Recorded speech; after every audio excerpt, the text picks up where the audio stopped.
अमरीका Iran तनाज़े की वजह से ख़त्े की मईशत और तिजारत मुतासर हुई। पहले दिन से ईरान अमरीका तनाज़ा हल करने की कोशिशें कर रहे हैं। अंतालिया डिप्लोमेसी फोरम नायब वज़ीर-ए-आज़म इसहाक़ डार का मुबाहिसे में इज़हार ख्याल कहा कि 47 साल बाद ईरान अमरीका सालसी पाकिस्तान के लिए काबिल फ़ख्र है। लबनान में सीज़फायर के बाद अपना हरमत खुलना खुश आइन है।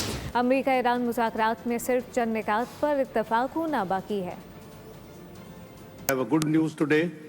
Pakistan has been working right from day one, 28th of February, to make efforts for de-escalation, moving towards dialogue and diplomacy, the peaceful way of resolving the issues. We are, making a full effort. We had 10th and 11th of April in Pakistan, 21 hours non-stop, long parleys between the US and Iran. Actually, it's the first time after 47 years they agreed to have direct dialogue.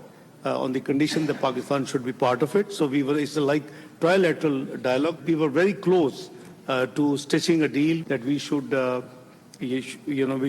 bridge the gap of certain couple of things which are pending. Lebanon, we have good news that there is a ceasefire. Iran has announced, unconditional free flow of, ships across Hormuz in and out. Subscribe करें और bell दबाएं ताकि कोई खबर रह न जाए।